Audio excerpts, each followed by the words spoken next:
Hello student, હું આપની channel આદર્શ ક્લાસ સુધી તમારું ભવ્ય સ્વાગત કરું છું। આજે આપણે ધોરણ 9 ગણિત ચેપ્ટર 11 પૃષ્ઠફળ અને ઘનફળ તેના સ્વાધ્યાય 11.4 નો દાખલા નંબર 6 ભણીશું। ચાલો સમયનો બગાડ કર્યા વિના ભણવાની શરૂઆત કરીએ।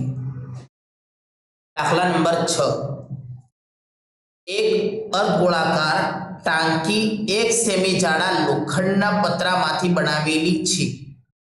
જો તેની અંદરની ત્રિજ્યા 1 મીટર હોય તો આ ટાંકી બનાવવા વપરાયેલા લોખંડનું ઘનફળ શોધો।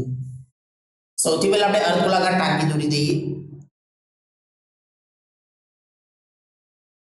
માની લો કે આ અર્ધગોળાકાર ટાંકી છે, આ અર્ધગોળાકાર ટાંકી છે। હવે આપણને શું કહ્યું છે કે અર્ધગોળાકાર ટાંકી 1 સેમી જાડા લોખંડના પતરામાંથી બનાવેલી છે। इन्हीं अर्धगोलाकार टांकी की जाड़ाई એટલે આ કોરેકોની જે બોર્ડર છે એને જાડાઈ કહેવાય। તો અર્ધગોલાકાર ટાંકીની જે જાડાઈ છે એ જાડાઈ કેટલી છે? 1 સેમી। કેટલી છે? 1 સેમી। 1 સેમી લોખંડની જાડાઈમાંથી બનાવવામાં આવી છે, લોખંડના પતરામાંથી બનાવવામાં આવી છે। આપણને શું કહે છે? જો તેની અંદરની ત્રિજ્યા 1 મીટર હોય, અંદરની ત્રિજ્યા એટલે તેમાં જાડાઈ સામેલ નથી, જાડાઈ સામેલ નથી, જે કોરેકોની જે બોર્ડર છે તે સામેલ નથી, તો અંદરની ત્રિજ્યા આપણને કેટલી આપી છે? 1 મીટર। કેટલી આપી છે? 1 મીટર। तो टांकी बनावा वपराયેલા લોખંડનું ઘનફળ શોધો। મારે ટાંકીનું ઘનફળ નથી શોધવાનું, મારે શું શોધવાનું છે? ટાંકી બનાવવા માટે જે લોખંડ વપરાયું છે એ લોખંડનું ઘનફળ શોધવાનું છે। તો કેવી રીતે શોધી? બોલો, લોખંડ કયા ભાગમાં વપરાયું છે? આ કોરેકોની બોર્ડરમાં જ વપરાયું છે, ટાંકીની કોરેકોની બોર્ડરમાં લોખંડ વપરાયું છે, તો એનું ઘનફળ તો કેવી રીતે શોધવું? બોલો, એનું સૂત્ર આપણા પાસે કોઈ છે? કોઈ સૂત્ર નથી એનું। તો આપણે શું કરીશું? બોલો, કેવી રીતે શોધીશું? જુઓ, આપણે શું કરીશું?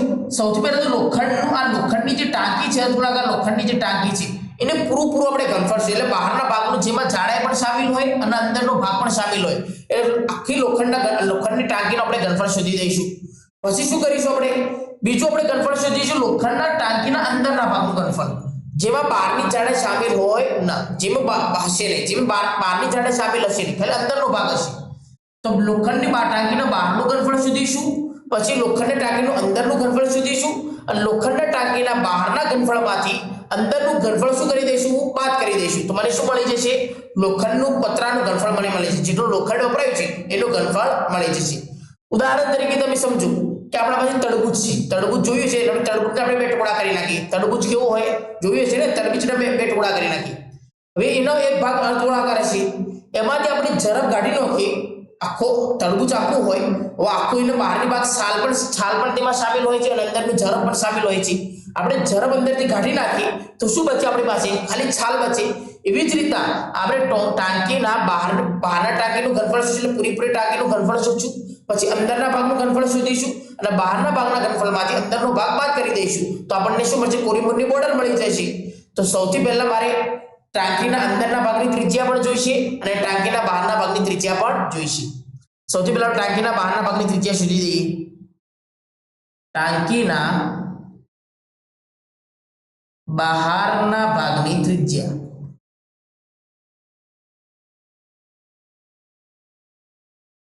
આપણે એ ત્રિજ્યાને r1 નામ આપી દઈએ। શું નામ આપી દઈએ? r1। તો બહારના ભાગની ત્રિજ્યા કેટલી મળશે? બહારના ભાગની મારે ત્રિજ્યા શોધવી હોય તો કેવી રીતે શોધીશ? અંદરના ભાગની ત્રિજ્યા 1 મીટર છે અને જાડાઈ તેમાં શામિલ કરી નાખો। જાડાઈ કેટલી છે આપણા પાસે? 1 સેમી। તો અંદરના ભાગની ત્રિજ્યા એટલે અંદરના ભાગની ત્રિજ્યા 1 મીટર પ્લસ બહારની ભાગની ત્રિજ્યા કેટલી આપી છે? 1 સેમી, અને સેમીને મારે મીટરમાં ફેરવવું પડશે। શા માટે? કે મને અંદરના ભાગની જે ત્રિજ્યા આપી છે એ મને મીટરમાં આપી છે, તો સેમીને હું ત્રિજ્યા મીટરમાં ફેરવું તો કેવી રીતે? ભાગ્યા 100। મને આપણે આગળ ભણી ના કે સેમીને મીટરમાં ફેરવવા માટે શું કરવાનું? ભાગ્યા 100। તો જો કેટલો જવાબ મળશે? 1 એમને એમ લખી દો, 1 મીટર એમને એમ, અને 1 ભાગ્યા 100 એટલે બે સંખ્યા આગળ પોઈન્ટ મૂકી દો તો 0.01 અને બંનેનો સરવાળો કરી દઈએ તો આપણને કેટલો મળશે? બોલો, 1.01 મીટર। તો ટાંકીના બહારની ભાગની ત્રિજ્યા તો આપણને મળી ગઈ અને ટાંકીના અંદરના ભાગની ત્રિજ્યા તો આપણને આપેલી જ છે। કેટલી આપેલી છે? 1 મીટર। તો ટાંકીના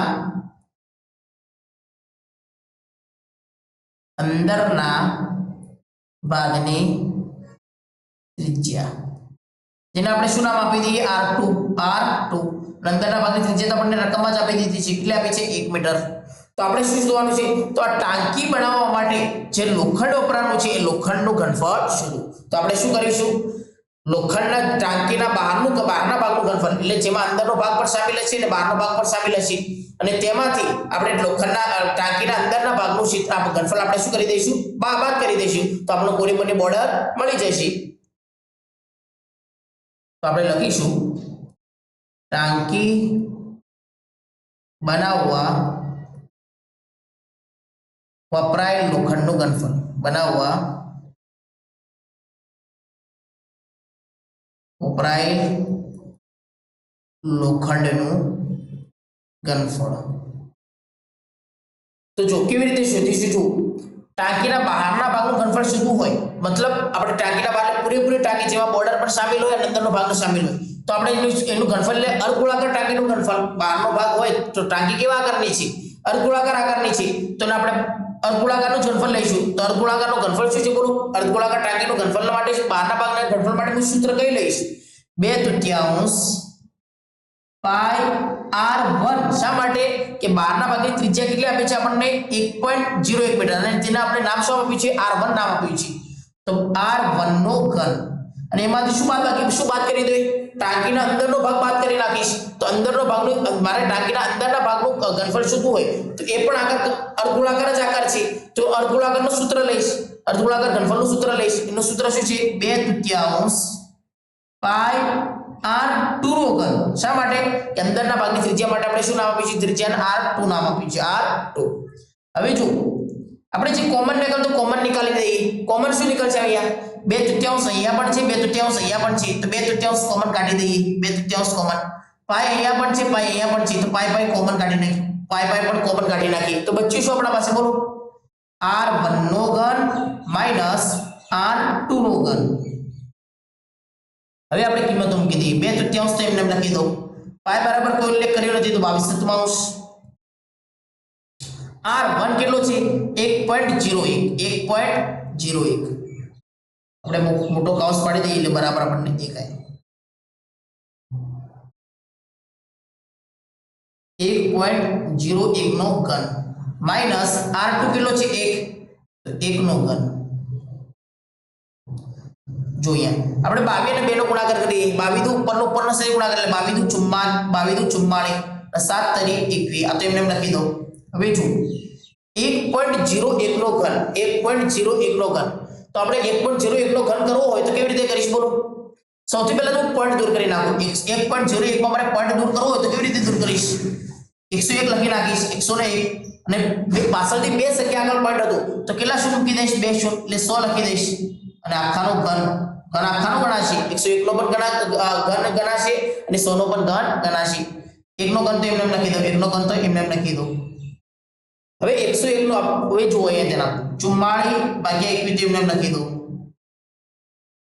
હવે 101 નો ઘન કરી દઈએ એટલે 101 ને આપણે 3 વાર ગણવાની છે તો સૌથી પહેલા 101 ગુણ્યા 101 કરીએ કેટલો જવાબ મળશે નીચે 3 સંખ્યા છે એટલે 2 શૂન્ય મૂકી દો 1 એકા 1 1 0 0 1 એકા 1 ફરી 1 0 મૂકી દો 0 1 ને 1 સાથે ગુણાકાર 0 0 નો 0 સાથે ગુણાકાર 0 0 ને 1 સાથે ગુણાકાર 0 1 એકા 1 1 0 0 1 એકા 1 ત્રણે સંખ્યાનો આપણે સરવાળો કરી દઈએ 1 0 2 0 1 તો આપણને કેટલો જવાબ મળ્યો 1 0 2 0 1 હજુ 101 એક વાર ગુણ્યો 101 નો ઘન છે તો 101 ને આપણે બે વાર ગુણ્યા આજે 3 વાર ગુણવાનું છે 100 આ જે જવાબ મળ્યો એનો 101 સાથે ફરી ગુણાકાર કરી દો નીચે 3 સંખ્યા છે એટલે બે શૂન્ય મૂકી દો 1 એકા 1 1 0 0 2 એકા 2 1 0 0 1 એકા 1 ફરી 1 શૂન્ય મૂકી દો બે સંખ્યા બાકી છે એટલે 0 ને 1 સાથે ગુણાકાર 0 0 નો 0 સાથે ગુણાકાર 0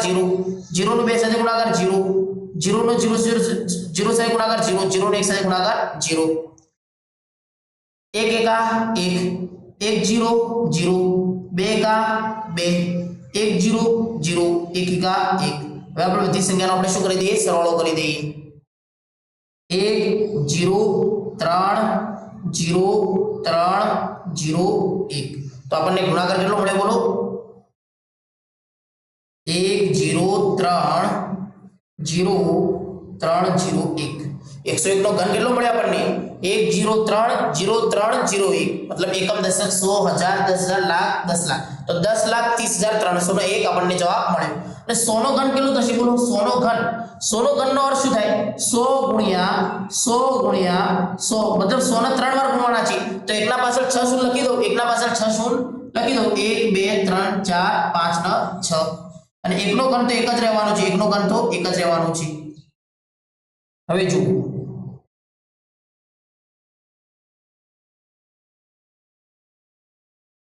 હવે જો આપણે 44 ભાગ્યા 2 તો એમને લખી દો 44 ભાગ્યા 21 તો એમને લખી દો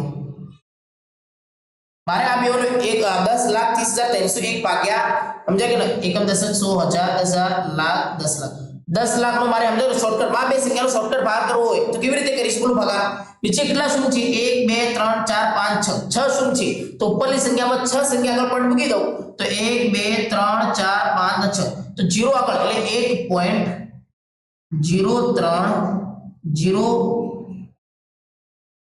1.0301 1.0301 माइनस 1 तो एमने लखी दो तो शॉर्टकट बहार થઈ ગયું હવે જુઓ મારે 44 ભાગ્યા 1 તો એમને લખી દો મારે 1.030301 માંથી માઈનસ 1 બાદ બાકી કરવી હોય તો કેવી રીતે બાદ બાકી થશે બોલો મારે 1.030301 એમાંથી 1 બાદ કરવો હોય તો કેવી રીતે બાદ કરીશ બોલો આ એક ના આગળ પોઈન્ટ એકના એક આગળ લખી શામકા અને પોઈન્ટ પાસ કશું ન હોય તો 0 0 0 લખી દઉં ની 0 0 લખી શકાય અને એકમનો એકના પાછળ પોઈન્ટ નથી તો આપણે સમજાય કે પોઈન્ટના આગળની સંખ્યા છે હવે આપણે બાદબાકી કરી દઈએ 1 0 3 0 3 0 ને એકમાં તો એક જાય તો 0 मतलब 0.030301 આપણને જવાબ મળી ગયો તો આપણે લખીશું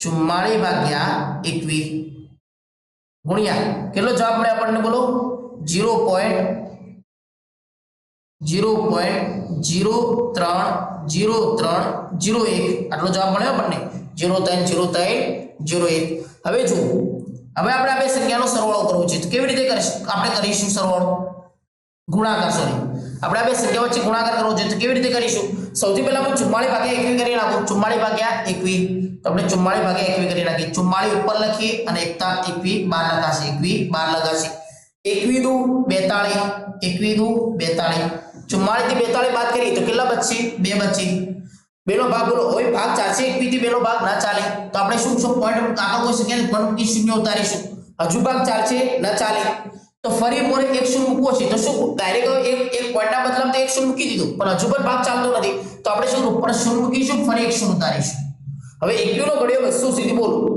મને તો આવડતો નથી તો 21 ગુણ્યા 9 કરું 21 ગુણ્યા 9 21 દાન તો 200 ના 10 થઈ ગયા છે મોટા થઈ ગયા છે તો 21 ગુણ્યા 9 કરી આપણે 9 એકા 9 9 દુ 18 તો 189 આપણે જવાબ આવ્યો 189 તો 21 9 189 બસ આપણે પોઈન્ટ બાદ બે સંખ્યા સુધી ગણી આપણે વધારે ગણવાની કોઈ જરૂર નથી આગળ કોઈ ગણવાની જરૂર નથી તો આપણે જવાબ મૂકીશું કેટલો જવાબ મળે બોલો મને 2.09 ગુણ્યા 0.030301 તો એમને લખી દો 01 તો એમને લખી દો હવે આપણે આ બે સંખ્યાનો ગુણાકાર કરી દઈએ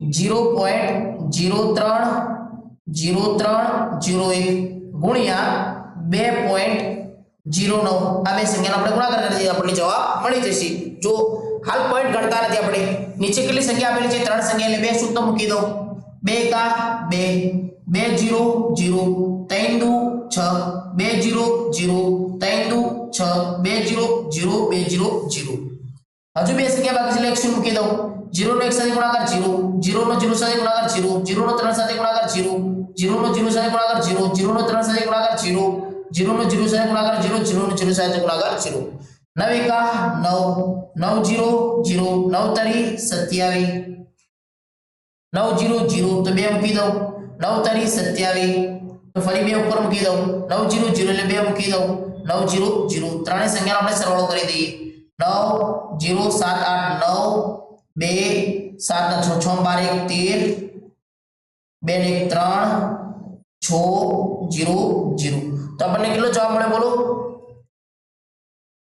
હવે આપણે જો કેટલી સંખ્યા આગળ પોઈન્ટ હતો, કેટલી સંખ્યા આગળ પોઈન્ટ હતો, આપણે પોઈન્ટ કોણ બાકી છે હજુ, આપણે ગુણાકાર તો કરી દીધું. હવે કેટલી સંખ્યા આગળ પોઈન્ટ હતો, તો એક નીચેથી બે સંખ્યા આગળ, બે સંખ્યા ઉપર 3 4 5 6 7 8 ટોટલ 8 સંખ્યા આગળ પોઈન્ટ થયો. શા માટે? તો ઉપર 6 સંખ્યા આગળ પોઈન્ટ છે, નીચે બે સંખ્યા આગળ પોઈન્ટ છે, તો 8 સંખ્યા આગળ હું પોઈન્ટ મૂકી દઉં.